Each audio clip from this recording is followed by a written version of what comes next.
Can't seem to get my mind off of you. Back at home, there's nothing to do. Get it? 'Cause home?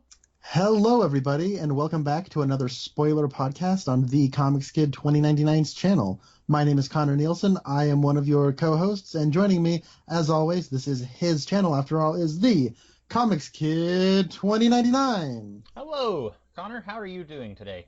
You know, I'm doing really well. It's Monday, which is the Monday after 4th of July, and last week I worked 3 out of the 5 days, and so it's weird. And now I have, 5 full, or like I have a bunch of full 5-week days until Labor Day, and it's just going to be really grueling. And I'm like, oh man, I liked having days off. So, but that's I'm doing well. yours.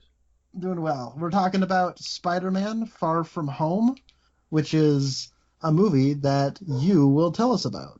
Yes, this movie stars Tom Holland, Jake Gyllenhaal. We got Samuel L. Jackson in it. Marissa Tomei is in it a little bit. Jon Favreau is in it. I don't know the actors who play any of the other students, unfortunately. Zendaya, she's one of them. And then, you got Spider-Man. He goes on a science field trip. This takes place after Avengers Endgame. We're probably going to spoil Avengers Endgame. That was one that a lot of people did not want to be spoiled. So if you still haven't seen that one, we're also spoiling pretty much just the whole Marvel Cinematic Universe, just to be safe. But definitely Endgame. But this takes place after that. Peter and his classmates go on a field trip to Europe. And then he and this new superhero Mysterio, they have to team up to fight these giant elemental monsters from another universe. And this is a spoiler podcast, so I'll go ahead and say that's not the exact plot of the movie. There's more to it. That's maybe the first half of the movie. Connor, what did you think of this movie? I thought Spider-Man: Homecoming was a good movie that I thought was fun and breezy and entertaining. And I liked it the more I thought about it, particularly, things towards the end and especially in one of the post-credit scenes. Oh, yeah. But I would say, on the whole, I liked it less than Spider-Man: Homecoming, which I thought was great. And I still like the way these MCU Spider-Man movies feel.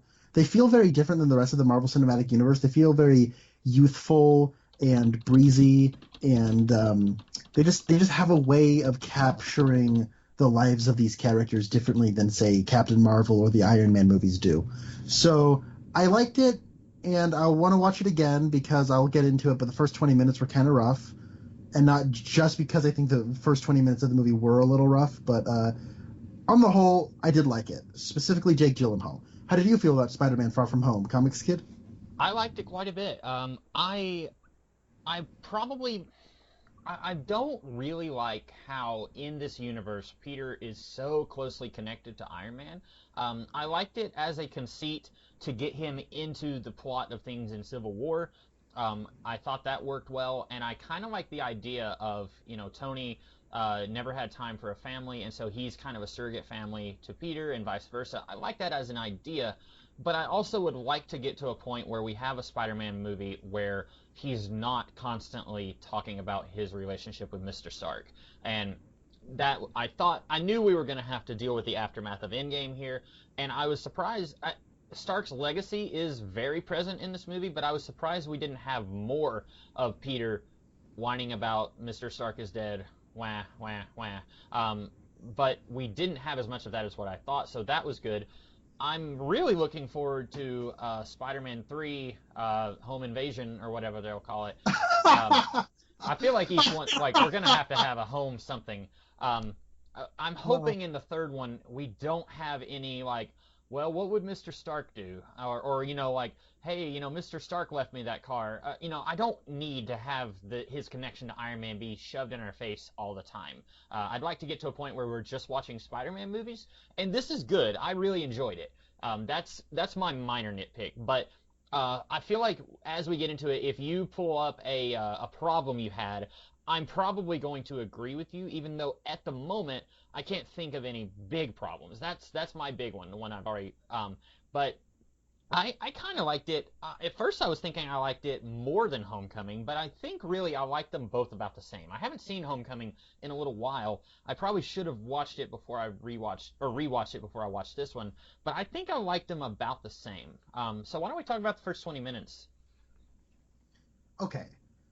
So I think that, well, maybe I should just talk about my theater experience for the first 20 minutes, because, like, it always sucks when people are talking and whatever during the movie, and you always want people to, like, be into the movie and having a good time, right? Like, if people are reacting to the movie, you want it to be, like, an honest, like, ooh, ah, or some laughter or whatever. Mm-hmm. There was a gentleman sitting behind my brother. So my brother is sitting to my left, and right behind him, it sounds like there is this guy who is, I mean, he's reacting to the movie, but he's reacting in such a loud way, and it's like every little thing had some kind of reaction where, like, you see, oh, Mr. Stark's dead. You go, and it's like right in your ear, and you're like, I mean, come on, dude. Endgame's been out for a couple months, right? Like, or you'll hear something like, I just really miss him. and then like anything that is kind of funny, it was just heavy belly laughing to the point where you're missing lines of dialogue, and I'm like, this guy is right in my ear. And after a while, I turned around and I said, hey, buddy, I'm glad you're enjoying the movie, but you're being really loud back there. And it was, to my shock, he wasn't sitting behind my brother. He was sitting like 3 seats over from me in the row behind me. Oh, wow. Like, he was sitting quite a ways away, comparatively speaking. And it was amazing how it sounded like he was right in my ear. Like, he was louder than the movie. And it looked like he didn't even, like, hear me when I was talking to him. But it's okay. I'm fine with that because he cooled off for the rest of the movie. You know, he did laugh and have his little things, but like they were like normal person volume. Mm-hmm. So that's all good. That's all good. Outside of that, the first 20 minutes I do think are, the best way to describe them, are a little bumpy and awkward. Like, it is trying to say, okay, Endgame happened. This is how we're dealing with that. This is Spider-Man. We had to get you back into the world of Spider-Man. This is our thing. And like a lot of the setup did feel very first draft. Mm-hmm. Like, we actually have lines of dialogue where it's like, hey, Ned, here is my plan for trying to woo MJ. Step 1. And he goes out like a whole step process. I'm thinking, whoa, this is kind of weird. Like, just, I'm not used to these characters talking like this. This doesn't really sound like kids. Mm-hmm.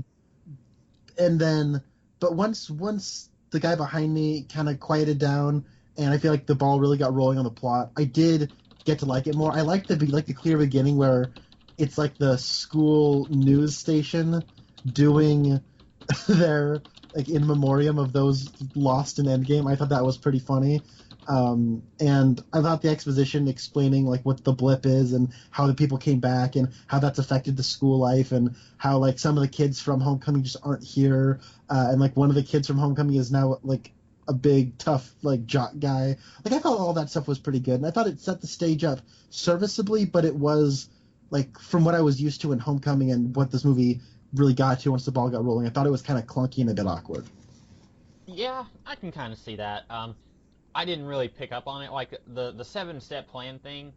I think I was more distracted by like, whoa, he's already got a thing for MJ. Like, those two were like, they barely spoke in Homecoming, so I was kind of, I was thinking about like, man, I remember the days when like in the Raimi trilogy where it's like the romantic subplot really took its time, like back in those days, like not just in the Raimi trilogy, but superhero movies in general.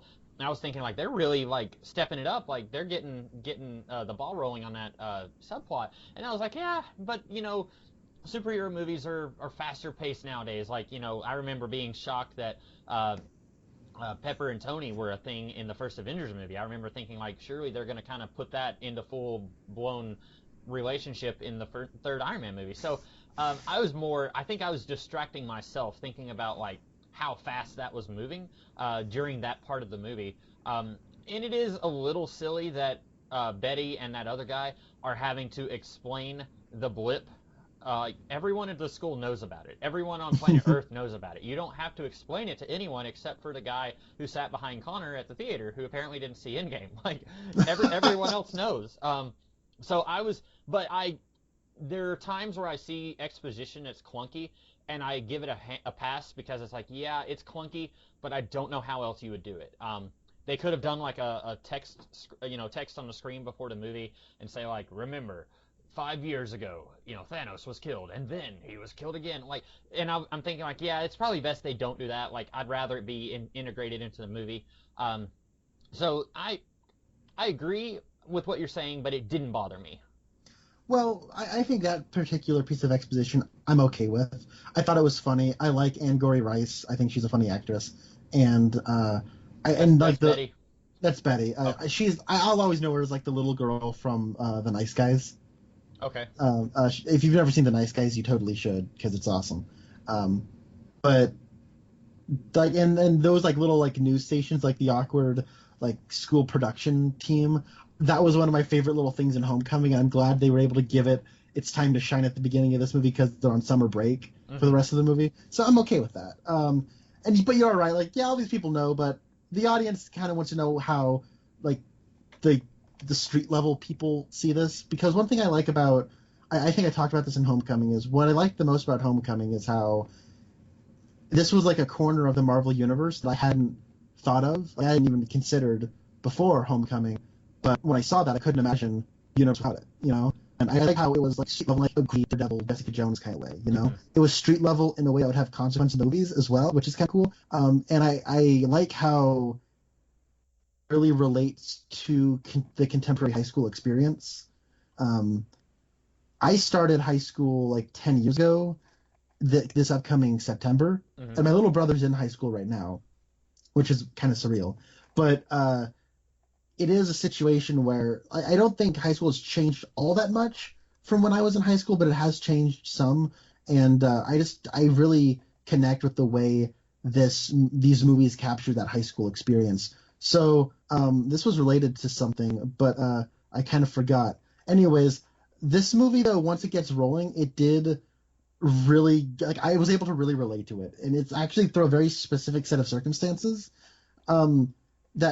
okay, so when I was in high school, like, I would have to, like, go to church on Wednesdays. And before youth group, we had to do, like, high school choir. And we would go to choir and we would, like, sing some songs or rehearse some songs. And every once in a while we'd have to sing on Sunday, but really the two things that we had to prepare for were Christmas concerts, where every December, like, the church put on, like, big Christmas concerts every year. And the high school choir would sing a song or two and then get off. And that was like what we had to do for the winter time. But then during summertime, right after high school ended, we would get on a plane and go to California or Colorado or some other place that was far from home.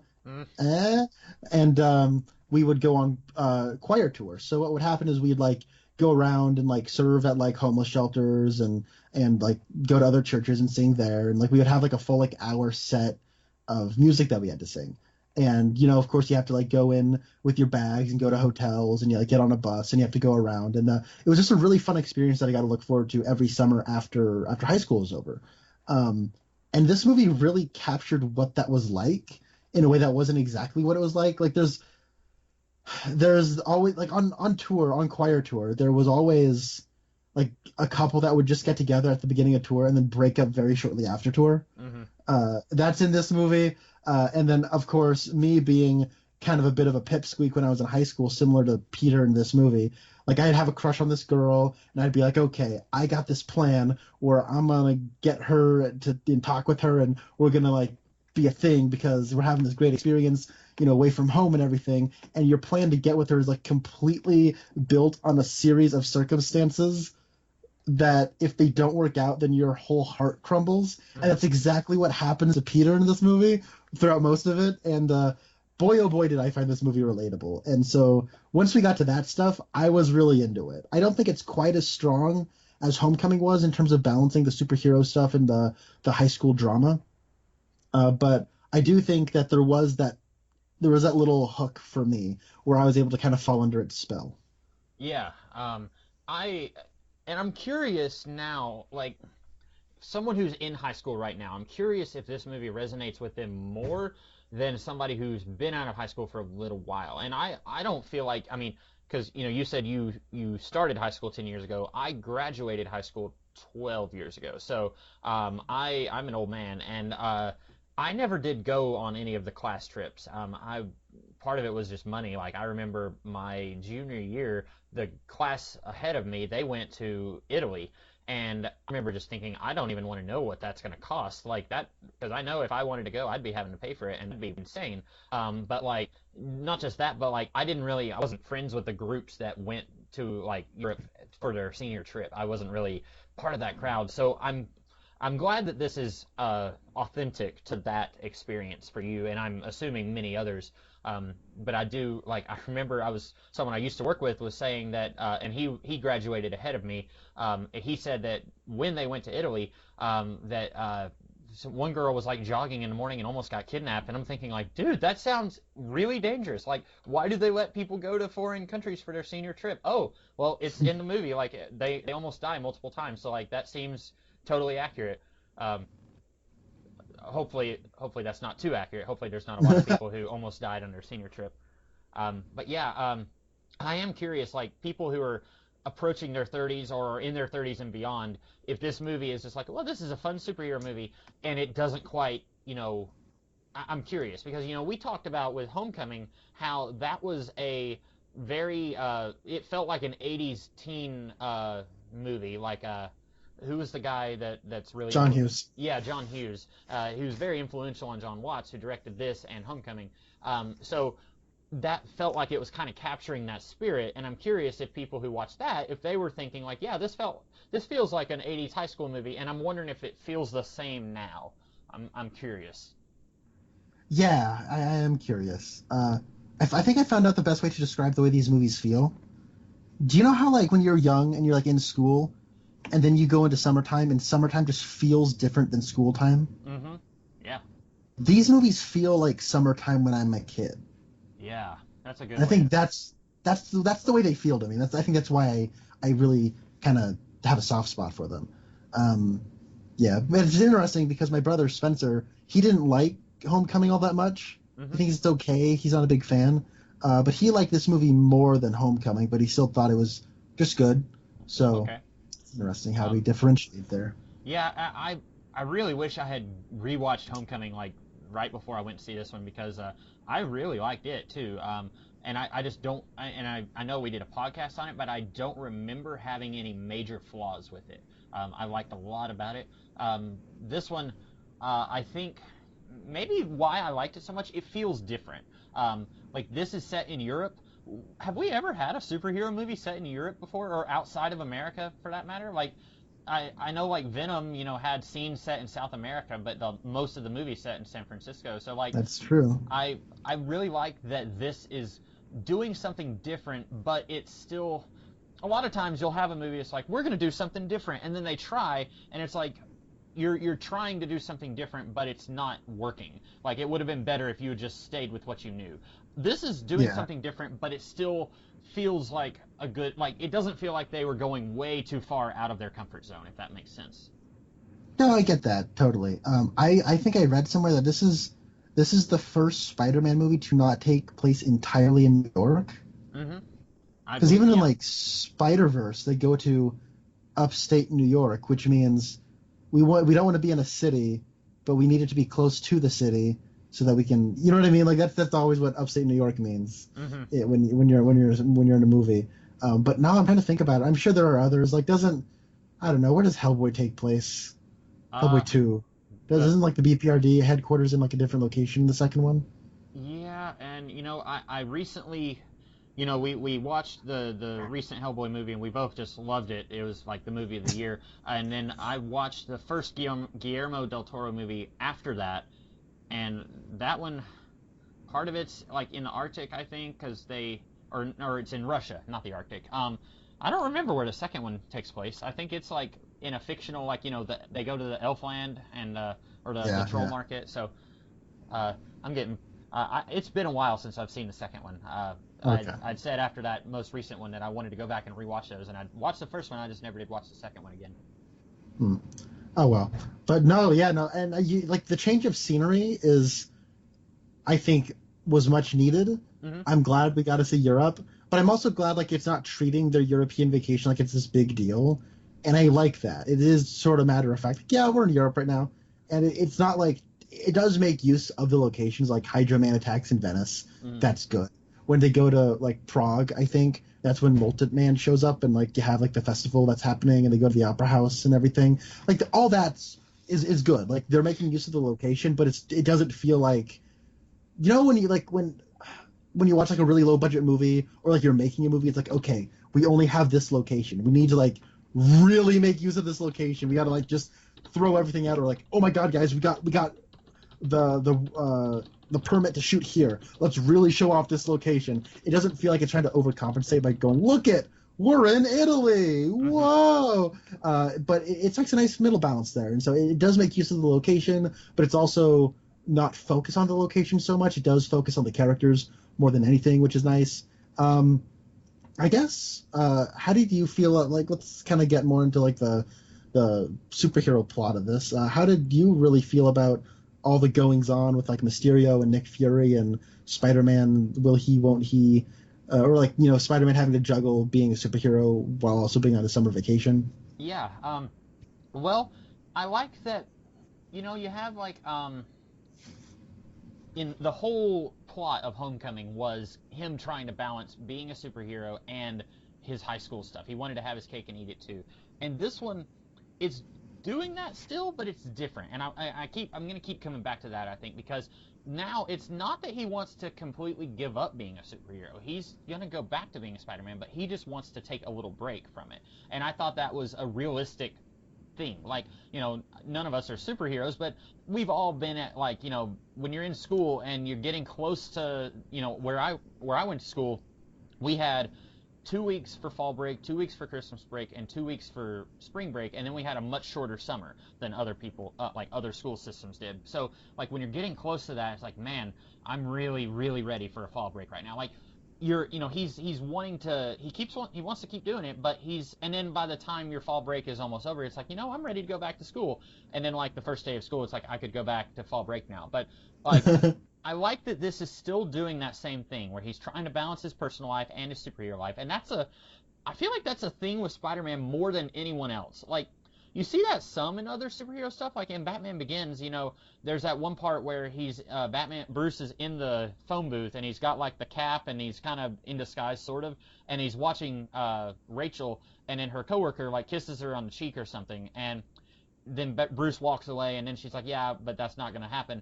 And so, like, Batman's kind of like, he's balancing his superhero life, and he's trying to also pursue that thing with Rachel, but for the most part, I think that's a huge Spider-Man thing. You don't really hear about that being a thing with, like, the Hulk, or, the Hulk, Banner wants to get rid of the Hulk, but it's not like he wants to go back to being just normal, like, Yeah, I get I'm sure there are other superheroes where that's a thing, but I think Spider-Man, that's the thing. And so you're probably going to see that in future Spider-Man movies also, but I like that they're still doing it, but they're finding a different way to do it. I like that quite a bit. And then, honestly, like, I feel like Nick Fury kind of comes off as a little bit of a jerk here, where he's like, comes to Spider-Man and says, you're definitely going to help me do this. And, like, by this point, even after the events of Endgame, where he's like, well, what about these other two superheroes? And it's like, oh, he's busy. Like, really? There's like 200 superheroes in this Marvel universe, and you can't find any of them to help you do this thing. Like, and I get it, like, the conceit is this is a Spider-Man movie, so obviously it has to be Spider-Man doing this, but that's, I guess, one of the downsides of this being a shared universe, is that when you have so many characters and then someone says, I don't want to do this, then you have to answer the question, where is everybody else? And, like, we know that Thor is off-world with the Guardians, and then we don't know what Doctor Strange is doing. But I like that Spider-Man is not quite confident enough to tell Nick Fury where he can shove it. Like, he's still a kid, and he's still trying to be, like, friends with everybody, even though, like, as far as his mental health is concerned, he really should just tell Nick Fury, no, I'm on vacation right now. You have, like, $1 billion organization at your hands. You can take care of this with Mysterio. I like that Spider-Man wasn't quite confident enough to say that. And if he was older, he might have. But yeah, I felt like Fury was just a little bit too pushy here. And I get it, like, the fate of the world is at stake. but this is a teenager. Like, Spider-Man is a kid, and Fury is going to him and, like, saying, hey, I need you to stop what you're doing and help me with this. And, like, he doesn't seem to quite grasp, like, Peter hasn't even graduated high school yet. And there's this thing I was thinking about here in the movie. In Bendis' Ultimate Spider-Man run, Fury, when he finally meets Spider-Man, he straight up tells him, when you grow up, you are 100% going to work for S.H.I.E.L.D. You're not going to have a choice. You're going to be one of my agents, whether you like it or not. And this was reminding me of that a little bit, where Fury feels like he can just go to this kid and say, I need you to do this for me, period, end of discussion. And I feel like maybe there should have been more of a discussion there, but I like that Peter, he's not quite as, like, if this had been Tony Stark, if Fury had gone to Tony Stark and said, there's this thing I need you to take care of, Stark would have said, you can take care of this on your own. So I'm curious if we're going to have more butting of heads in future movies if they continue to try and push Spider-Man as an agent of S.H.I.E.L.D. Yeah, that is an interesting direction they could take it. I don't know, like it's weird because like I like it as a story conceit if you don't think about it a little too much, because as you're saying, like they do call attention that there are other superheroes. He brings up Thor and Captain Marvel, but what about Ant-Man? Mm-hmm. Or like what the Scarlet about Witch? Yeah, Scarlet Witch, or I don't know, Falcon. Bucky. Valkyrie. Valkyrie's in like Sweden or something. So like I don't know, like you could pick any of it, but it's a Spider-Man movie. This is the story we want to tell Spider-Man, and I get it, and I do like having like a person who is pushy and like demanding some kind of responsibility from you, because sometimes like hey, it's not in your hands, like you need to step up to do something. And one thing I like is how in a lot of Spider-Man movies it's I can't be Spider-Man because I gotta go do homework, and going to school is its own responsibility, right? And so there's like the two responsibilities between. And this one, it is a little bit more selfish on Peter's end. He's like, I just want to have fun. And at the same, it's like not really that selfish, because it's like the dude helped save the world. He's earned some like vacation time, right? Exactly. And so like I really did feel like being a teenager again, where you're just like, man, I just want to have fun right now. Like, is it too much to ask for just some time to relax? Like because that sort of stuff, like it does recharge your batteries and help you when you get back to wherever you're getting back to your responsibilities. Like I get that, and I get Peter's little situation, and I like it, and I like the general concept of the movie and what they're doing with the character dynamics. I think that I want to watch this movie again because I'm a little confused by Nick Fury, who's not really Nick Fury. It's revealed. Did you? Okay, cool. So it's my favorite person in the Marvel Universe from the last 3 years. Talos, Ben Mendelsohn, is impersonating Nick Fury. But I'm a little confused, like, because he says that like he was aware that Mysterio may or may not be telling the truth. And then the not Mariah Hill says no, he wasn't aware. He had no suspicions at all. So I was And well, you go with your thought, because I've got some questions about, and some like I want a fangirl scream, but also I've got some questions. But you go with your direction. Well, I was just curious because it is a question that it's like, so we got Nick Fury, and he's saying he's curious about Mysterio.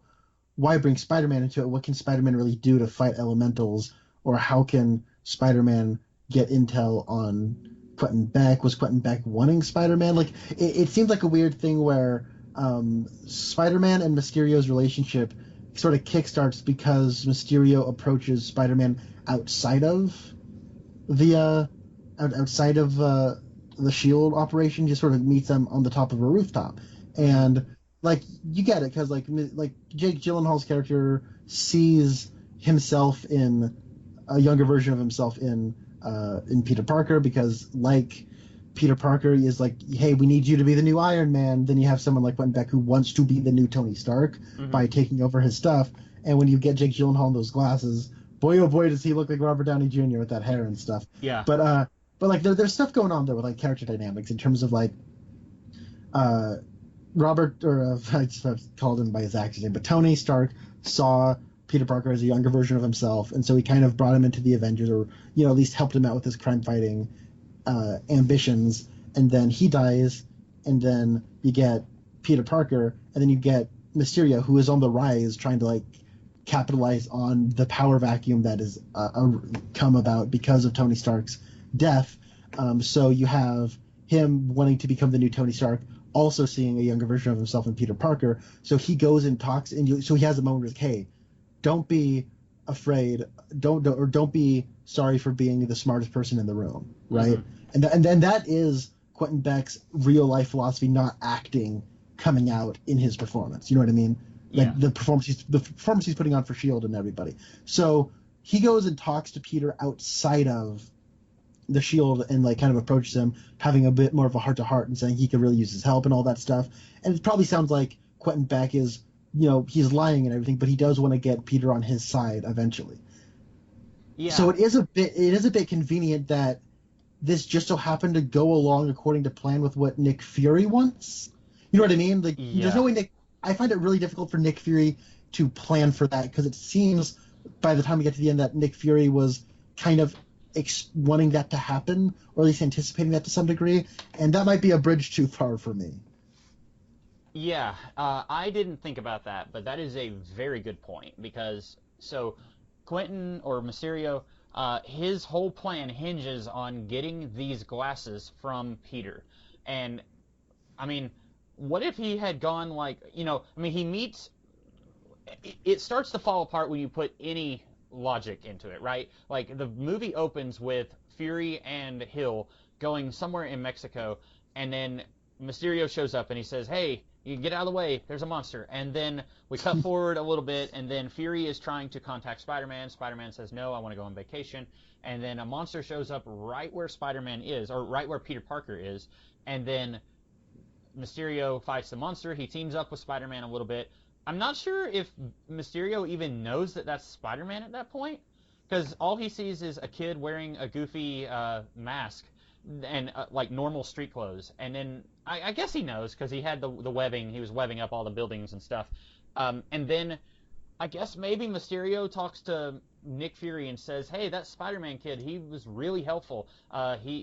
Maybe he kind of like amped up how, like, he was telling Fury, like, I couldn't have done it without that Spider-Man kid. We really need him on board for this last elemental. And then he's also already been telling them that this elemental is the one that destroyed my world, so we have to have his help. But like, I don't know, like, it starts to, because the thing is, he's manipulating Peter and S.H.I.E.L.D. so that he can get what he wants. And there are so many different moments in this where it could have gone just slightly differently, and his whole plan would have fallen apart. Like, at one point, like Spider-Man could have just not brought those glasses. Exactly, yeah. He could have left. Well, Fury gave it to him when he was in Italy, but then he could have gone home and he could have put those. Okay. He could have put those in, or he gave them to him in Italy, but then he could have gone back to his apartment, put them in his suitcase, and then not worn them for the rest of the movie. He could have like looked at that when he got back home, and then, or like when Mysterio said, "Let me go buy you a drink." What if he didn't have the glasses with him? The whole scene, the whole movie would go entirely differently. Or like when he's in the bar with Peter, and then he says, here, why don't you try them on? And Beck was like, no. And then he's like, well, okay. What if he said no, and then Peter's like, oh, all right, and then he pockets them. Like, there's some people who, if you try to convince them to do something and they say no, they're not going to keep pushing. So, there's so many, and I don't want to nitpick the movie, because I really did enjoy it, but anytime you have a character who is playing multiple angles, and then you don't know that they're doing that until over halfway into the movie, when you look at the first half of the movie, a lot of it they have to be very careful how they portray that, because a lot of it will start to fall apart if you look into it too much. Or, yeah, it'll definitely start to feel contrived, because that's kind of what it is. But then also, how does Quentin Beck know that S.H.I.E.L.D. has those glasses when he starts his plan? Yeah. I don't know. But, like, it's like all these things that we're pointing out is all, like, in the setup and how things are set on the stage. And I think a lot of that is kind of clunky. However, once all the stuff is on the stage, like, those are all plot elements. Like, introducing the plot elements, like, the plot elements in and of themselves are kind of the weakest thing about the movie, because they are secondary on the priorities list. The priorities list is the high school romance and the comedy and having fun while you're there. And so the kind of contrived way all the plot elements are getting set up can be a little bit more forgiven. However, once those plot elements are there and it becomes how the character drama, the interpersonal character drama is playing out with those elements, though, I do think it starts to get really, really good, though. And Yeah. like how the glasses are representative of Tony's legacy and where his legacy is going to go and all that. And like the character of Mysterio is a great character. And Jake Gyllenhaal just proves more and more why he is one of my like top 3 favorite actors working right now. I love him so much. And I got punked. Both Jake Gyllenhaal and Ben Mendelsohn were in this movie. Yeah, like it was awesome. That was like a dream come true. They weren't on screen together, but maybe someday. Yeah, but like I think once everything kind of like that John Watts is able to do very well in his direction is downplay the stuff that's contrived, or at the very least the stuff that is sort of contrived and not really a well-oiled machine. He's able to make them feel less important when they're at their worst.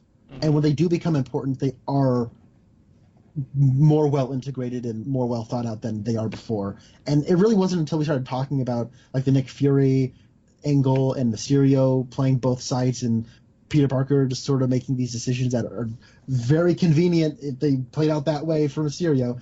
Pointing all that out, like I wasn't really thinking about that while I was watching the movie though. So Yeah, and that's good because anybody can point out flaws in a movie after the fact.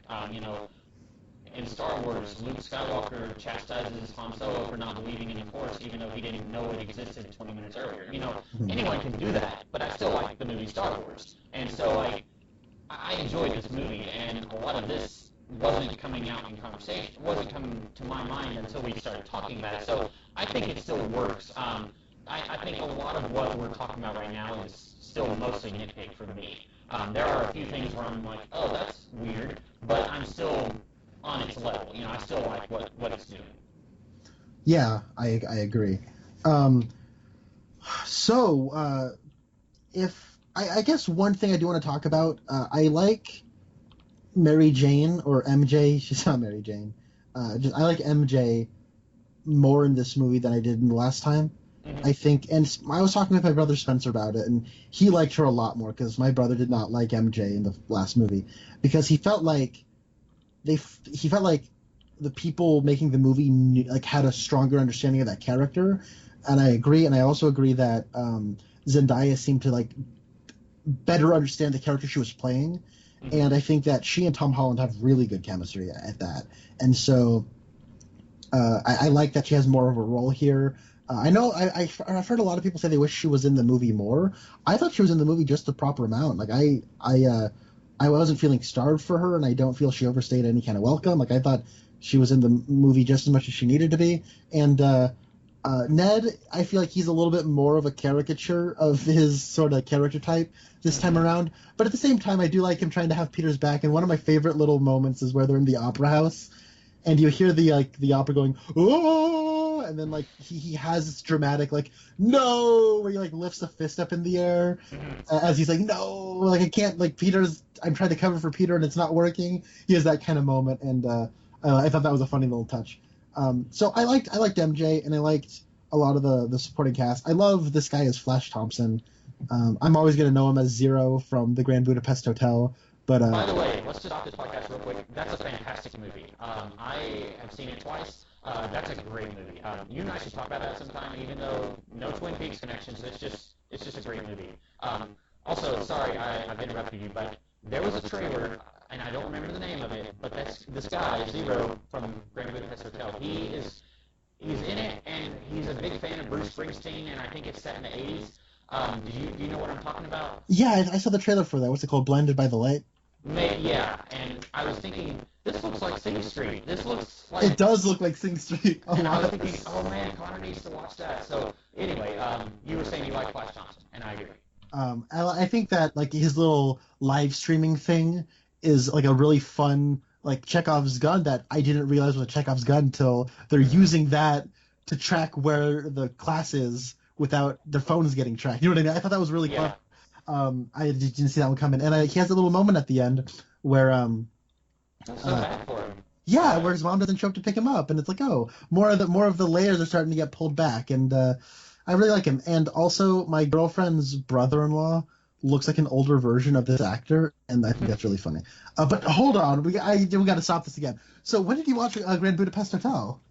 Well, I got it on DVD a while back, and I've seen it a couple times. I didn't see it when it came out, and I regret that because it's a really funny movie. Like, it's funny, but also like at times it will surprise you when it's going to punch you in the groin really hard. Like, I remember when it came out, someone was saying it kind of had shades of the movie Clue, which I don't see that necessarily, but Clue is one of my favorite movies. So when they said that, I was like, oh, well, I have to see this movie. And yeah, I like that movie. Awesome, sweet. I'm glad you do because I also really like that movie. Anyways, we should talk about it at some point. I've been trying to find a reason to go back to it. So yeah, I think that the supporting cast here is still really good, and I think that they do develop them in their little ways for a little bit further than they were in the first movie, and I think that's all good. Did you have anything to say about the supporting cast, or did you want to talk about like Mysterio or something? No, I agree with you on MJ. I like her more here than in Homecoming.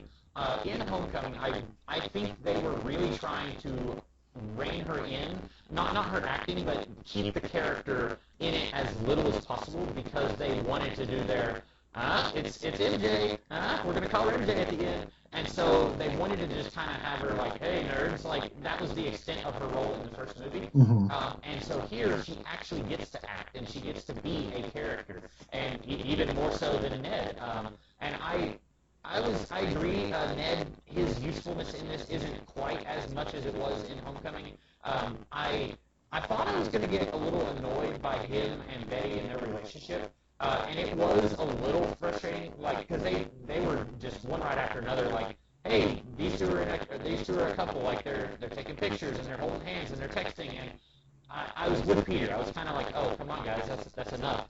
But it didn't get as annoying as I thought it would, and so that was good. I like Flash isn't quite as jerkish in this as he was in the first movie. I remember a lot of people saying like, "Oh, this Flash Thompson isn't going to become Venom." Like, the other one, he was very athletic, and that they used that to turn him into Agent Venom. This one will never become Venom because he's more of a prep instead of a straight up jock.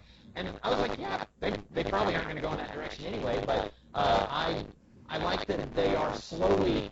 Maybe at some point they're going to get Flash and Peter on speaking terms because that was something that the Amazing Spider-Man kind of tried to do in the first movie, and I don't even think Flash was in Amazing Spider-Man 2, so I guess that went nowhere. But like that, where they were trying to have Flash be a little less of a jerk as the movie went on, and that's something I kind of like that about in the comics. Flash and Peter start off as enemies, and then they kind of put their hatred for each other away as they grow older. I don't know if the Marvel Cinematic Universe is ever going to do that because I don't even know if Sony and Marvel, if their deal is going to stick around, or if they're going to take Spider-Man back after he's been in a few movies. But after this cliffhanger, if they do that, like, screw you, Sony. Come on. Well, Come on. I'm anticipating a third movie in the Marvel Cinematic Universe, or a third Spider-Man movie. But I don't know if they will, after that, if they're going to say, okay, we want our toys back. Or I'd be really surprised if they took him back in this one, or after this one. But I would like to see them do more with Flash, other than just kind of be the butt of jokes. But I like most of the characters. Let's go ahead. I like Martin Starr as the teacher. I do too. I liked him in Homecoming. I thought he was hilarious in Homecoming. And they're just taking him and giving him more to do. And that other teacher, I thought he looked familiar. I don't think I've seen him in anything, but he looks really familiar. That's J.B. Smoove. He's like a bit of a character actor that's been around for a little while. I know him because he does like the radio commercials for the Bic Flex Razor. Okay. That's a weird fact. I hear his voice every day of my life because they play that on the radio at work all the time. So I was surprised he didn't turn around and go, smooth price, smooth shave, Big Flex. Like, I'm surprised he didn't do that.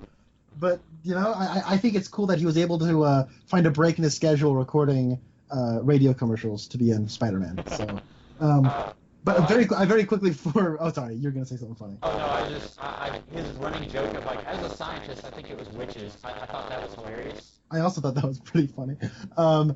I like the bit at the end where like the one guy like takes a picture of Spider-Man with his pants down with that one Shield agent, and he says, "Hey man, I'm a teacher. I'm gonna be cool with you, but that ain't right. You can't be doing Yeah. that." Yeah, That was great. that was great.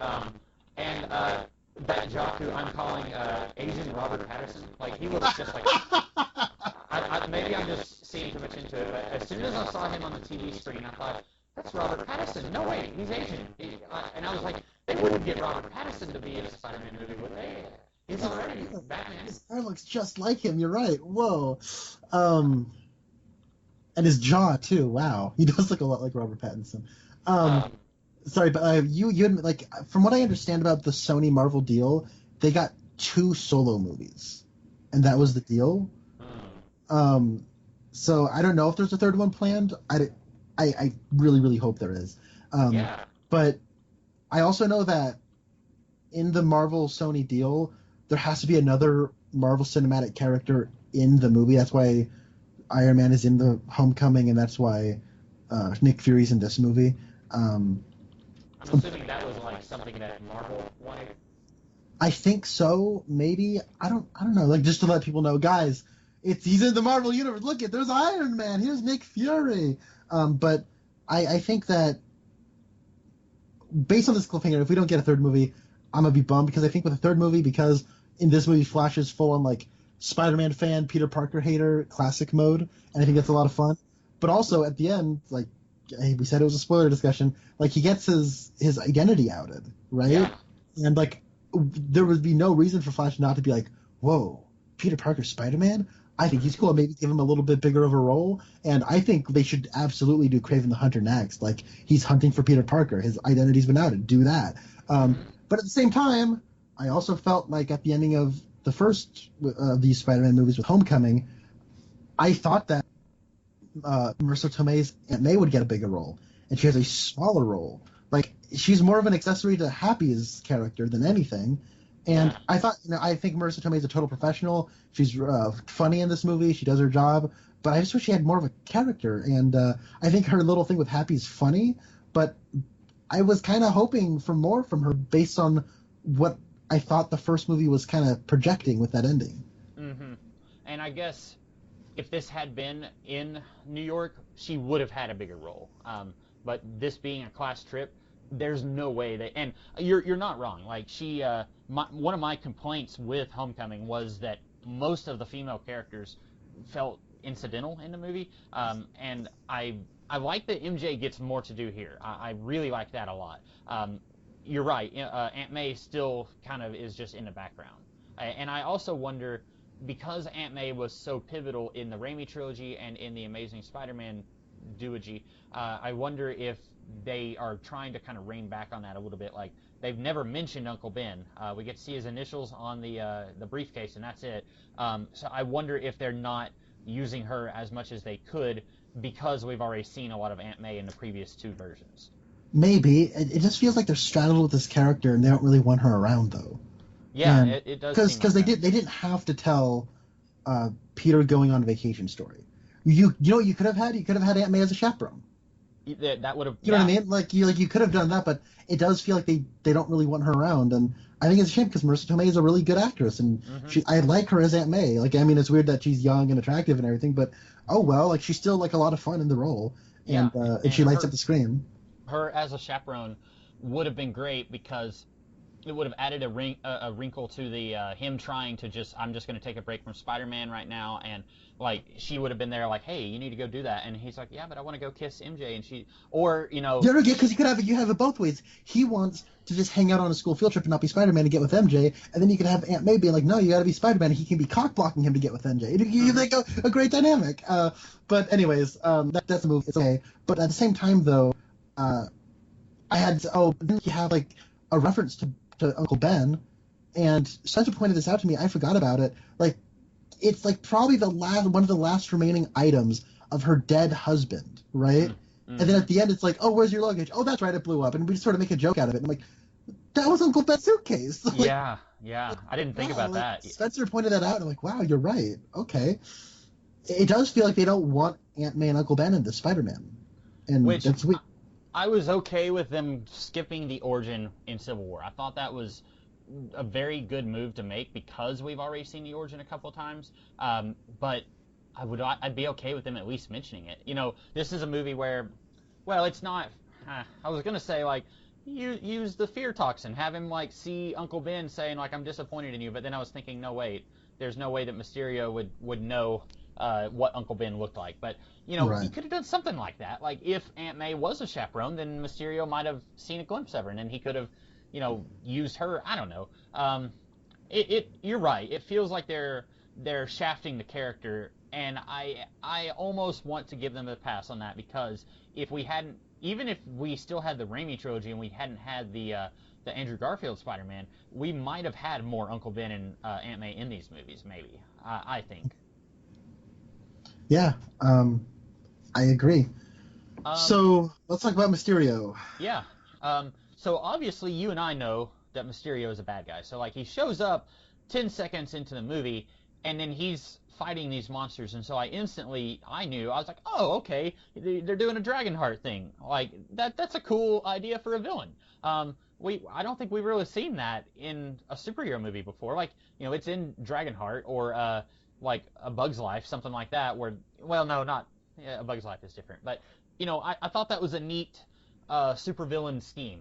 A lot of times, superhero movies, you've got great chemistry with your actors, the writing is pretty solid, and then it's like, okay, how do we get the superhero involved in the story of stopping this bad guy? And then they kind of like fall on their face at that point. And I think it had a really interesting, like, this is his motivation, and like there were some things about it I was like, I don't know if that works in a larger scheme of things, but I really like the idea of he's creating these threats and then he comes in and deals with them, and then he's trying to just fake his way into being a big hero. I thought that was just very inspired. It is. It was also inspired in The Incredibles. Okay, yeah, that's. I was over here like busting, like, where have I seen this before other than Dragonheart? Like, why did I think of Dragonheart before The Incredibles? Like, here's the thing. Like, I think the plan's fine. I like it. I'm glad they did Mysterio this way. I'm not talking because it's basically Syndrome. Because honestly, like, there's more to his character than the Syndrome thing. His plan is just kind of similar, and that's really kind of like how they're trying to get like notoriety is the same, but their characters are very, very different. I guess, are they though? Because you have. Well, it's different only in that, like, if this was Iron Man 4, then this would have been The Incredibles, right? Because he would have been a previous student to Tony Stark who's now become a villain and is trying to pass himself off as a hero. But because it's not, it's almost like Ant-Man, where you had what's his face? Yellow Jacket, who was a pupil to what's his face, Henry Pym, and then now he's fighting the new guy who's mentoring under him. So it's kind of got shades of that. And You're right. Yeah. I saw someone. It was Sid Part 2. He mentioned on Twitter that this is kind of like Iron Man 3 Part 2, and I'm gonna say only in like the first 15-20 minutes of the movie, because there at the beginning when Spider-Man's getting interviewed and everyone is like, "Hey, are you the new Iron Man? Where are the Avengers? What if the aliens come back?" And he kind of has like a moment where he needs to like go and get some air. I was reminded very heavily of the scene in Iron Man 3 where he's signing the autographs and then the kid like leans in and whispers in his ear, and Tony's kind of having a panic attack. It felt like that, but only in the beginning of the movie. I think it becomes more of a Spider-Man movie in the last half of the movie, and even the last 3/4 of the movie, really. Mm-hmm. I get that, yeah. That's the one thing where one thing I liked about Homecoming is how Spider-Man really wants to be an Avenger, and at the end he realizes, no, I'm going to be my own man, right? Mm-hmm. And this movie is like, no, he's the younger Iron Man. He's Iron Man Jr. And I'm thinking like, well, I mean, I guess it makes sense for this incarnation of the character, but especially when you weigh in Infinity War and Endgame. But I pardon me, I'm sorry. But what you have is like, I wish he would hear that Tony Stark was a mess and he like nobody can be the next Iron Man. He'd be like, okay, you're right. I'm just feeling like I need to uphold his legacy, and everyone wants me to uphold his legacy because, I'm around and I'm a superhero and whatnot. And then he can just put it to rest and be like, no, I'm going to be Spider-Man. Yes, it's pretty much the exact same place Homecoming ended, but you have all these things like Endgame and all this other stuff going on to balance it back out. I'm like, okay, that'll be fine. But then they have like a scene where Happy Hogan puts on AC/DC, and he's like acting like Tony Stark with like how he's gonna build a suit. Mhm. And I was just looking at it like, no, I don't see it. Like this, the way, and it's not just me. I'm not a Spider-Man purist. I'm just looking at this as this character, and looking at him, and I'm thinking like, but this guy isn't Tony Stark. I don't want him to be Tony Stark. I like him because he's not Tony Stark, and he started off wanting to be him, and now I feel like he should not want to be him as he's moving on. He should look up to him and admire him, but I don't know. I just think it's like a weird thing to do, and especially when you're playing AC/DC. Like, I'm already rolling my eyes because it is AC/DC, but like that just made me go, no, I don't want this. And I felt like it was a completely counter to what I thought we were doing with the character in Homecoming. Especially, it happens in the same scene. He says nobody could live up to Iron Man, and at that point, I didn't want him to start saying, oh, he always second-guessed himself. I wanted him to stop talking about Iron Man. I wanted him to say, nobody could live up to Iron Man. You need to be Spider-Man. Which, that was kind of what Spider-Verse was about, right? Like, this guy who, he's trying to live up to what everyone else thinks Spider-Man should be, and he ends up needing to just find his own path to being Spider-Man. That kind of needs to be what Tom Holland's Spider-Man goes through, because it is a little frustrating that they're still trying to milk the Iron Man thing. Like, after he just said you can't be the new Iron Man, and then he immediately says, okay, let's play some music and let's watch you do this thing like what you did in the first two Iron Man movies, where you're like, touching hologram stuff. It is, and that's something that I didn't pick up on that, or I wasn't thinking about that too hard until you brought it up. But it's definitely a problem. Yeah. Oh well, and it's weird. Like this goes down a lot easier than I thought it would. I had a feeling we might be doing this with this movie, and it wasn't as painful as I thought it would be. So that, I guess, says something to how successful it is as a movie. Yeah. Can I just this is gonna kind of be off topic because I'm just gonna go to new territory. One of my favorite things about this movie is that Jake Gyllenhaal's supervillain costume is a mocap suit. Mm-hmm. That is friggin' brilliant. I loved that. Yeah. I love Mysterio. And I like that. See, I'm not a Spider-Man purist either. I know a little bit about some of his villains, but I like that they reinvented his origin here. In the comics, I think he was wasn't he he worked in movies like special effects or something, and then he got so that's a fine origin in the '60s. I think it works better than what they did here. I really like that they reinvented his origin.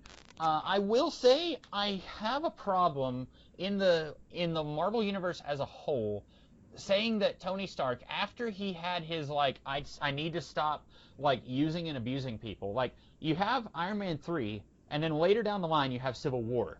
In Iron Man 3, he realizes that he was a jerk to Aldrich Killian, and he created this guy who almost destroyed the world. Through his actions of being a jerk to Aldrich, he kind of created a supervillain. And then flash forward to Civil War, and he apparently steals Jake Gyllenhaal's billion-dollar technology and then takes credit for it and then fires him. And that's after the events of Iron Man 3. And I feel like I don't think that Tony would have done that again. I like to think that he's a slightly better person than that. I guess you're right. I didn't think about that. Now I like seeing them insert him into. I like where he's backstage, and I really wanted to see the Dean from Community standing right next to him. But it doesn't really work, because if you watch Civil War, it's clearly just that woman, the Dean, and Iron Man. There's no one else backstage, but that's okay. Yeah. I like that. The way they play it is kind of over the top and silly, so it's fine. I liked that they had the guy that Ironmonger was yelling at from Iron Man 1.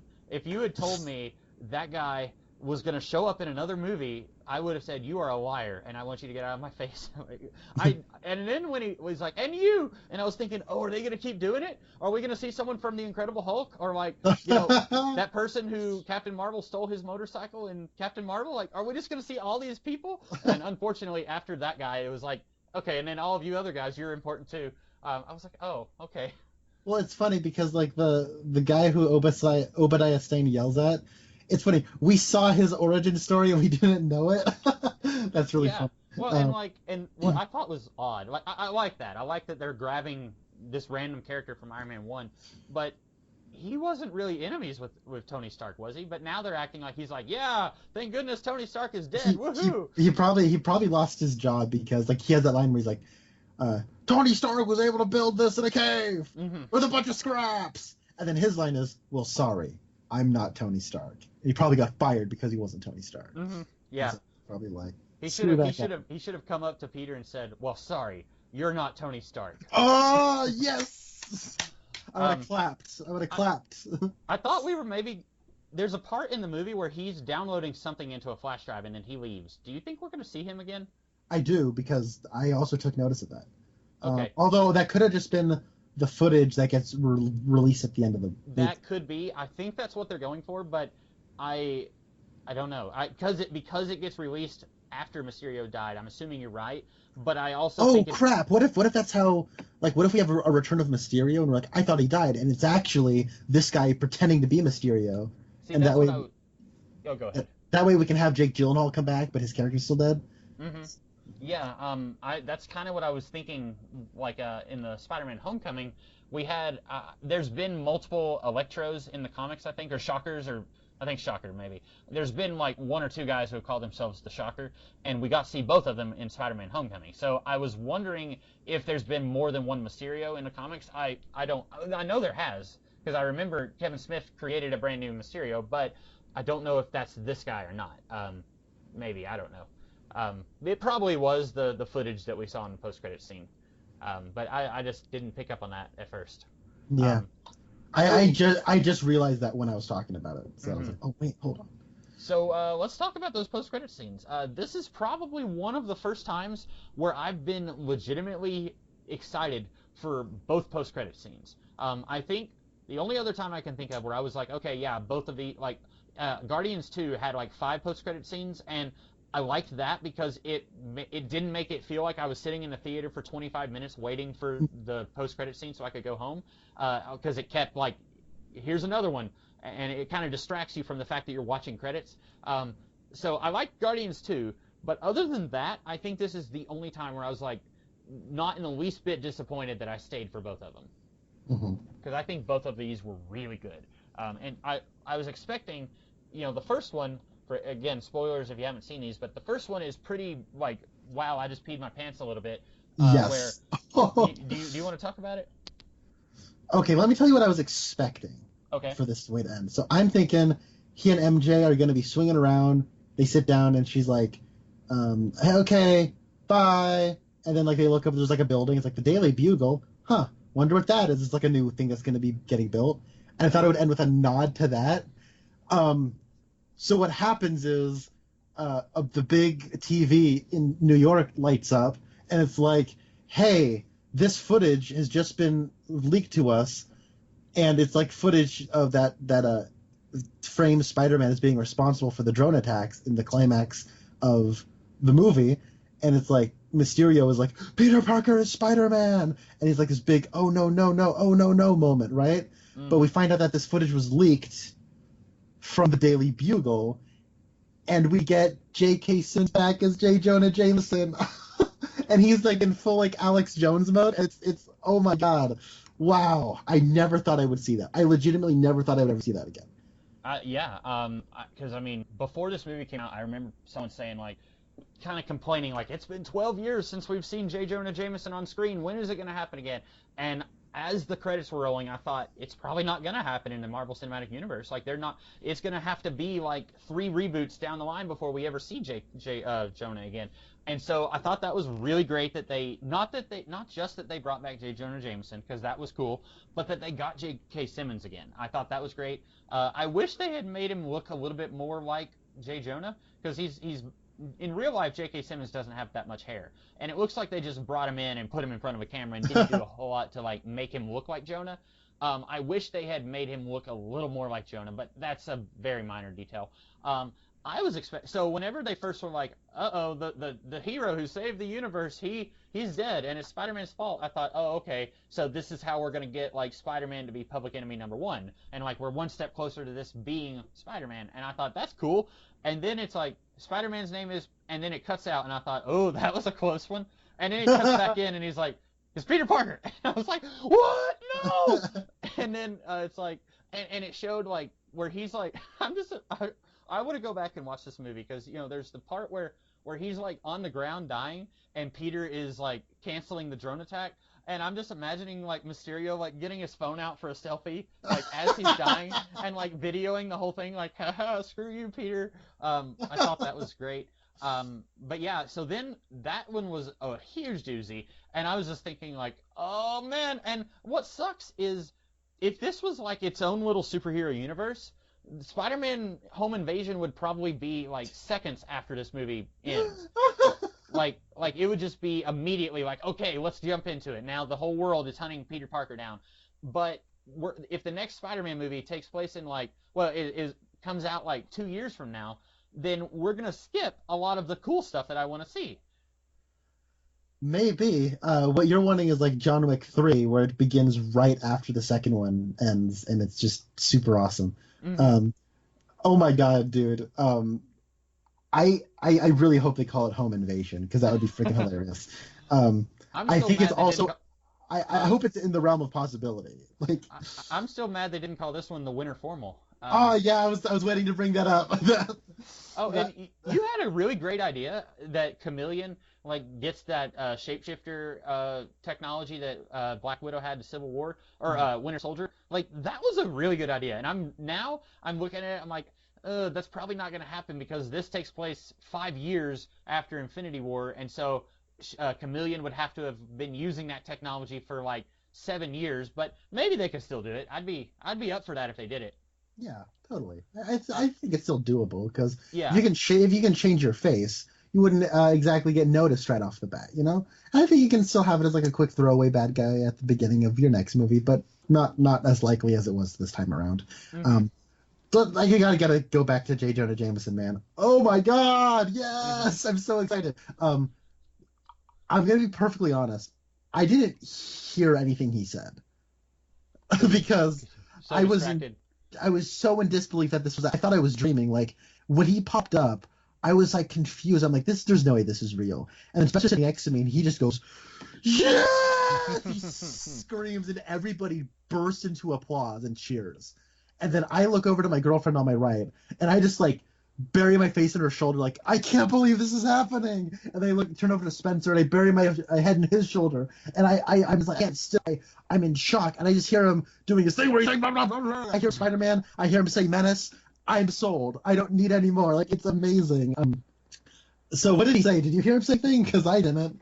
He basically just said, Mysterio died saving the world, and Spider-Man like is the cause of it. And then like you see the footage that Mysterio took, and he was saying like, he edited the footage somehow so that instead of Peter calling off the drone invasion, it sounded like Peter was like he was the one who caused the drone invasion.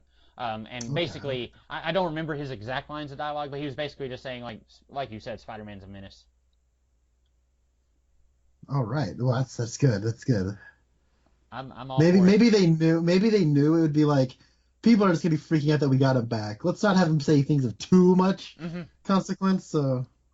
But so you had that one where I was just like, oh wow, this is huge. So like the next one is gonna be something stupid where like when we start with the next one, it's Nick Fury and it's Mariah Hill in a car, and they're like driving in silence. So I thought it was going to be something dumb, like let's go get shawarma, something like that. And then they both become Skrulls, and I was about to like jump in the air and start like doing jumping jacks, like yeah, look at that. Because did I tell you about my friend after Captain Marvel came out? My friend, and I don't remember if I had this conversation with you or not, but he was talking about how in Age of Ultron, when Nick Fury is right before the third act of that movie, Nick Fury is eating diagonal toast. And in Captain Marvel, young Fury says that he cannot eat diagonal toast. And so he was like, okay, so Fury's a Skrull now. And I was like, I guess he is. That's because if it was something like, everyone, a lot of these people in these movies call him Nick, like Mariah Hill called him Nick at one point. Tony Stark called him Nick. And in the movie Captain Marvel, he said everyone calls me Fury, even my mom. And so I thought, okay, the Nick thing, that can be excused. That's just a minor thing. But the toast thing, that's like a huge deal. Like that's a pretty deep cut. You're not gonna accidentally have him mention that he can't eat diagonal toast. And so I was pretty sure that he was going to be revealed to be a Skrull at some point. And then he's not revealed in Endgame, and I thought, okay, I guess he's not. And so I was floored, and I was so excited when it ended up being, and I like that Skrull character played by Ben Mendelsohn. So I was happy that it was him, and happy that it's revealed that he's a Skrull. And then we see real Nick Fury is on a space station somewhere, and so now I really want to see, like, okay, in the next Nick Fury appearance, like, is he going to map out, like, okay, at this point I left Earth and I became a space person, and then a Skrull took over for me. Like, I'm really looking forward. What if, like, you know how in Winter Soldier he's like, I gotta go and do some things. See, that's what I was thinking. Like, in between Winter Soldier and I guess Age of Ultron is the next one, right? Yeah. In between those two, because in Age of Ultron, I'm assuming that is a Skrull, and he does kind of vanish off the face of the Earth in Winter Soldier. So that was my thought when my friend first told me about that theory, and now I'm like, okay, this is good. I'm excited. Yeah, I am as well. And his, I also, not taking aside just the really awesome factor of it, I just love that he was. His character is so funny, where he's just like, hey, and I can't do an Australian accent to save my life, but he was just like, we're really needing you to come back. We did the best we could, but people are asking me when the Avengers are coming, and I don't know. And I was just like, this is funny and it's awesome, like the best of both worlds here. It wasn't, yeah. And my favorite part of that, it wasn't just that Nick Fury was a Skrull.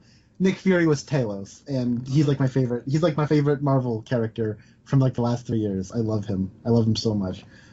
Did you have anything else you wanted to talk about with Spider-Man: Far From Home? I wish that Fury had his eye patch on the wrong eye throughout the whole movie, and then in the post-credit scene, she could have been like, "Oh crap, you've got that on the wrong eye," and like he's like, "Oh yeah," like and that could have been like your little. I'm joking, but but did you hear that was with the marketing? They put his eye patch in the like posters or something. They put his eye patch on the wrong eye. I did not know that. And Sam Jackson like threw some shade at the marketers for that.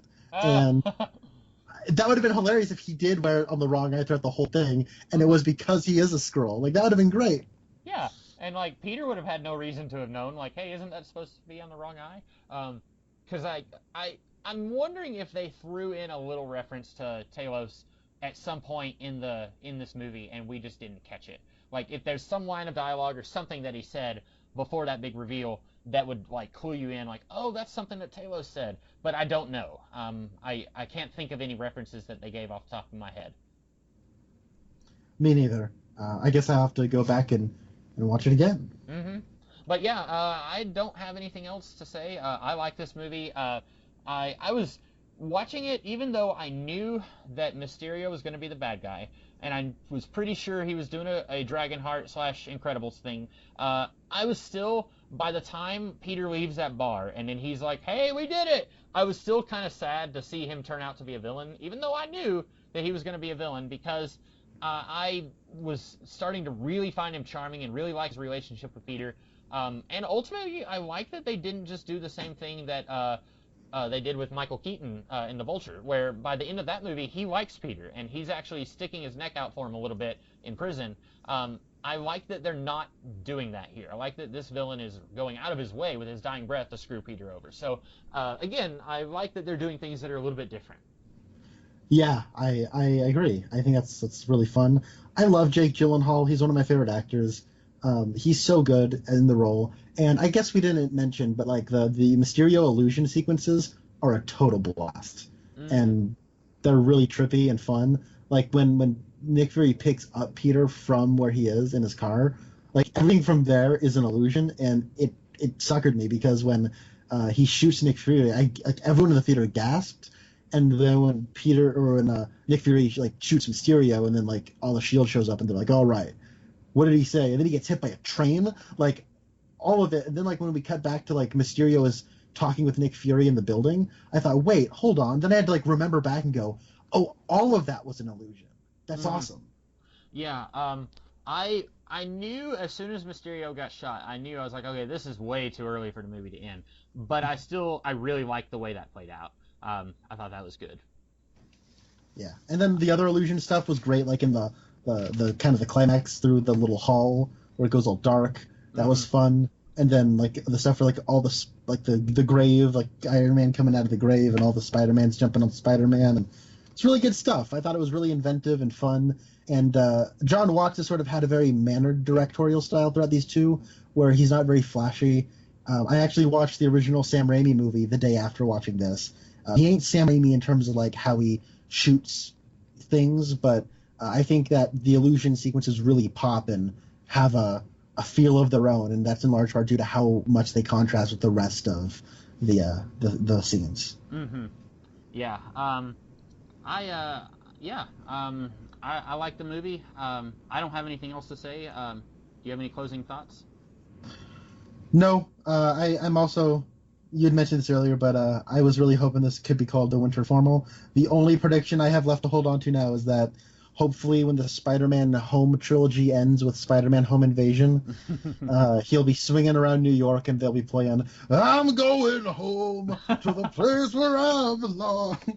Also, Vacation by, is it the Go-Go's or the Bengals? Which one is it? I know which one you're talking about. I don't know. It's the ending credits song. That's like my ultimate guilty pleasure song. So, yeah, The Go-Go's. Okay, like this movie was playing a lot to my weaknesses, and I think that's why I like it as much as I do. So, yeah. With that being said, I don't know what the next movie is I'll be going to watch in theaters. I'm probably not going to watch The Joker just because it doesn't look like a movie I would want to watch, but I will be watching The Last Skywalker. Is there anything else before then that is coming out? I mean, there's a lot of movies coming out between now and December, if you want to get into it. But no, I don't know. We forgot about this movie. So, well, and we were talking about doing Scott Pilgrim. When do you want to do that? Probably next month sometime would be nice. Because all this month I'm watching Tarantino movies because Once Upon a Time in Hollywood comes out. So I'm trying to do that. And then I finally got my girlfriend to start watching Twin Peaks, and she really likes it. So we're watching through that right now, which is a relief because there's only so. She didn't like it. It'd be kind of awkward. Because so I guess this will just be like a podcast boys addendum for the next couple minutes. But on July 5th, they tore down the high school that was used as the set for Twin Peaks High School in Snoqualmie, Washington.